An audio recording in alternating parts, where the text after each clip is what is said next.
ça fait si longtemps. Alors, comment ça va YouTube? Pas beaucoup présent en ce moment. Bon, bah du coup, je pense que je peux dire pardon pour cette absence non justifiée. Désolé. Ah, ça fait du bien quand même de pouvoir rallumer une caméra qui d'ailleurs avait pris un petit peu la poussière. Bon, je ne pense pas qu'on va plus tarder que ça. Commençons la vidéo. C'est parti. Hold up.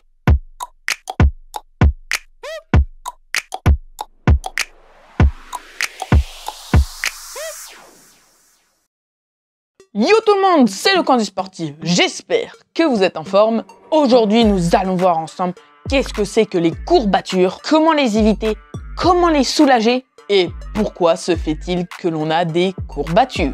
Déjà, nous allons définir qu'est-ce que c'est qu'une courbature. Une courbature, c'est le fait d'avoir une douleur, une sensation de raideur au niveau d'un muscle sollicité. Ce qui fait que les courbatures, ce sont des fibres qui, pendant un effort intensif, se déchirent, se détruisent. Enfin, rien de grave, juste des micro-déchirures. Et donc, après, se reconstruisent et produisent du tissu musculaire et donc plus de muscles.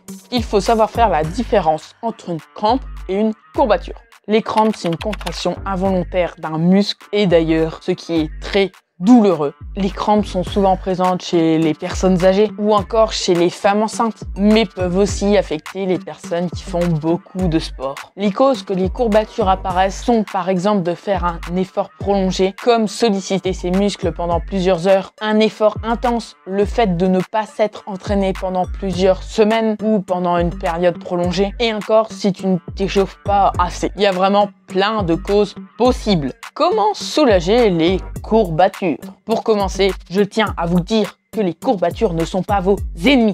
Perso, j'aime bien les courbatures, car quand j'en ai, je sais que j'ai bien bossé à la salle. Et donc, ça permet de savoir équilibrer un entraînement intensif ou non. Et surtout les jambes. Mais après, je viens de vous dire que j'aime bien avoir des courbatures, car je sais que j'ai fait une bonne séance. Mais c'est pas forcément révélateur de ça. Les courbatures peuvent être présentes quand, par exemple, tu peux avoir fait une séance des mouvements inhabituels. Comme un exemple concret, quelqu'un qui n'a jamais pratiqué de sport et qui tout d'un coup fait une séance, mais vraiment très léger, avec des mouvements très basiques. Il aura quand même des courbatures car ses muscles sont choqués, car elle n'a jamais fait de sport auparavant. Et donc, les muscles n'ont jamais été sollicités. Voilà. Donc revenons au vif du sujet maintenant. Pour soulager les courbatures, il faut appliquer un glaçon. Évidemment, le glaçon, tu vas pas l'appliquer directement sur ta peau, tu le mets dans un tissu, sinon tu vas avoir la peau bien brûlée et bien moche. Et ça va faire très mal. Et du coup, je vais pas te faire un dessin, mais tu le poses là où il y a ta courbature, quoi.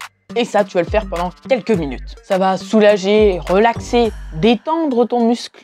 Ou encore, une autre solution pour soulager tes courbatures. Si tes courbatures se situent au mollet, au cou, aux abdos, alors écoute ces astuces. Un bain chaud ou des massages. Si la douleur se produit 24 ou 48 heures après ta séance, ça veut dire que tu t'es convenablement défoncé. Mais en attendant, pour reposer, détendre ou relaxer tes muscles, tu peux prendre un bon bain chaud. Et ça, je suis sûre que tu le feras de bon cœur. Ou encore des massages légers sur les zones courbaturées. Et ouais, ça rime. Il est conseillé aussi de boire beaucoup d'eau pendant toute la journée de récupération. Et d'ailleurs, toute la journée de tous les jours. Ou encore de manger des aliments contenant des vitamines, du potassium comme les bananes ou des fruits secs. Si tu viens de commencer le sport et que les courbatures sont trop intenses pour continuer à cette intensité, alors logiquement, je te dirais de la baisser cette intensité. Et ce qui est normal. Et comment la baisser? Bah, par exemple en faisant des mouvements plus doux comme de la marche à pied.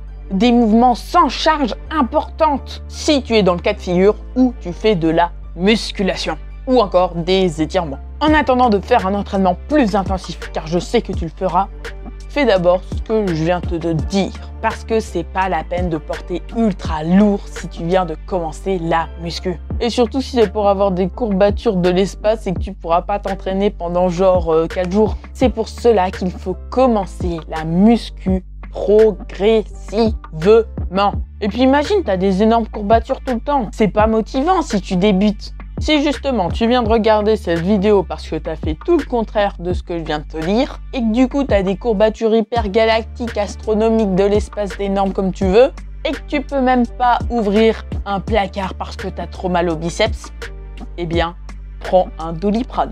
C'est même pas une blague, prends un Doliprane. Mais surtout, n'abuse pas avec ces médicaments. Et là, je rigole pas, n'abuse pas avec. Prends-les seulement si ça va pas et que t'arrives vraiment pas à ouvrir ton placard et que tu crèves de faim pendant 5 jours vu que t'as pas réussi à faire à manger. Voilà. Si jamais tu es dans le cas où les courbatures persistent et que tu hésites à aller chez le médecin, alors écoute ça.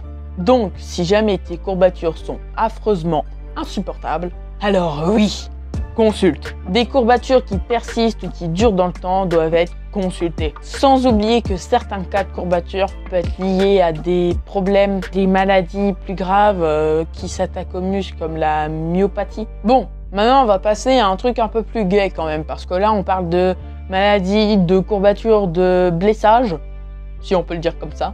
Donc maintenant on va voir comment éviter les courbatures. Si tu le souhaites bien sûr. En cas d'affection virale ou de certaines pathologies, il est très compliqué d'éviter l'apparition de courbatures. En revanche, pour les courbatures provoquées par le sport, il existe encore quelques petites astuces à appliquer et à prendre en compte. Mieux vaut reprendre une activité physique progressivement plutôt de chercher à porter lourd tout de suite et à se blesser. Ou encore, comme j'ai dit tout à l'heure, pour éviter d'avoir des courbatures de chacal. Et bien sûr, faut bien s'échauffer avant un entraînement. Ça, je suis sûre que la plupart de tous les gens s'en fichent royalement. Mais c'est bénéfique pour eux. Ils comprennent pas. En plus, ça peut provoquer des déchirures musculaires. Combien de fois je vois à la salle des gars qui mettent 70 kg déjà au tirage horizontal ou encore 50 kg au bench sans savoir échauffer. C'est n'importe quoi. Et combien de fois je leur ai dit, tant pis pour eux, hein, ils vont se péter les pecs et tout. Qu'est-ce que tu veux en faire? Et le fait d'augmenter ses muscles, ça permet aux muscles du coup de monter en température et d'avoir plus de souplesse, que des bienfaits. Les tendons deviennent plus souples, plus élastiques, et puis ça fait aussi qu'il y a un plus gros débit d'oxygène dans ton sang.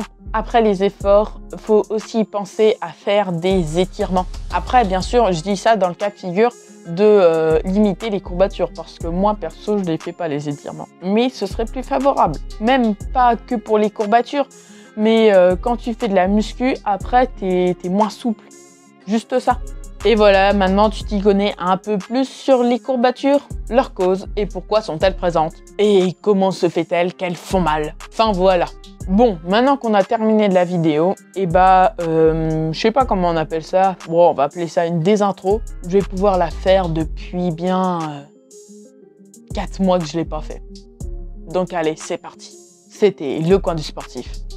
Ciao!